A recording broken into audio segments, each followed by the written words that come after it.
All right, today, we're pulling back the curtain on one of the highest stakes battles in tech history. But forget what you think you know. This isn't just about which AI can write a better email. This is about who will build and who will own the entire operating system for our future. You know, this quote from a former Google exec just nails it. The game has totally changed. We've moved way past asking which chatbot is smarter.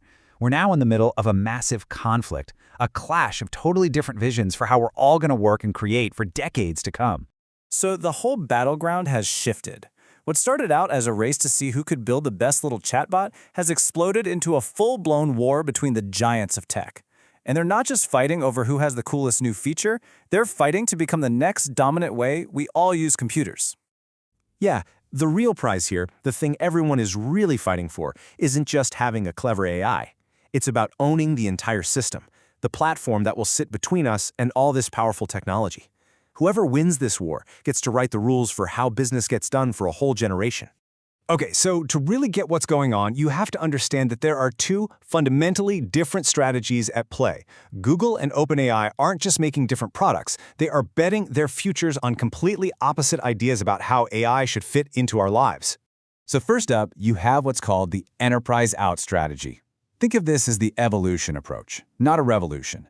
The whole idea is to take the tools that millions of businesses already use every single day, like Google Workspace or Microsoft 365, and just supercharge them with AI to make the work you're already doing faster and smarter. And on the complete other side of the ring, you have the consumer in strategy. Now this is the revolutionary play. This starts with a viral sensation like ChatGPT and then tries to build a whole new digital world on top of it, a new operating system for AI, with its own app store and everything. This is their shot at creating the next iPhone moment. And when you put them side by side, you can really see the two different philosophies. On one hand, you've got Google playing a safer game, fortifying what they already own, focusing on deep integration and security. And then you have OpenAI making this massive, high-risk, high-reward bet, trying to build an entirely new platform from zero, all powered by its viral popularity. All right, so let's zoom in on Google's playbook. They are essentially building a fortress around their existing kingdom.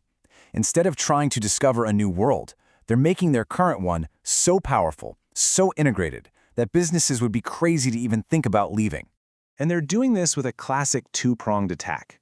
You've got decades of their deep, fundamental research on one side, and on the other, they're aggressively weaving that AI into the very fabric of the products businesses already rely on, creating this secure single front door to all your critical data in places like Salesforce and SAP. And don't blink, because they are moving at lightning speed. Just look at the rollout for their AI mode. It shows this relentless global push, hitting over 200 territories in just a matter of months. Make no mistake, this isn't some beta test. This is a full-scale invasion to lock down their territory. But this number right here, this might be their most aggressive move of all. By slashing the price and bundling their powerful Gemini AI directly into their Workspace plans, Google is completely changing the conversation around AI. It's no longer some expensive niche tool.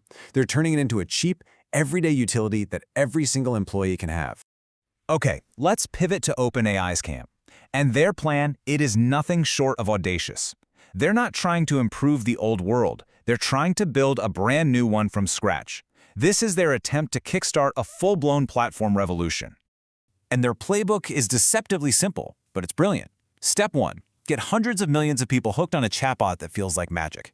Step 2, give developers all the tools they need to build cool stuff on top of it. Step 3, launch an app store. The end game?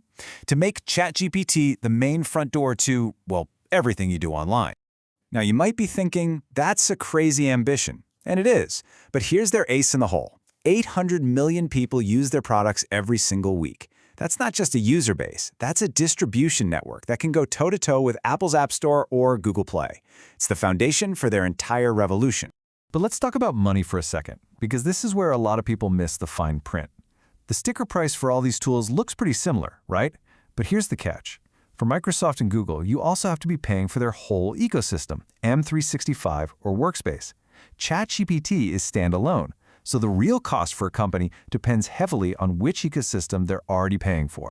So just when you think it's a two-horse race between Google's fortress and OpenAI's revolution, wrong.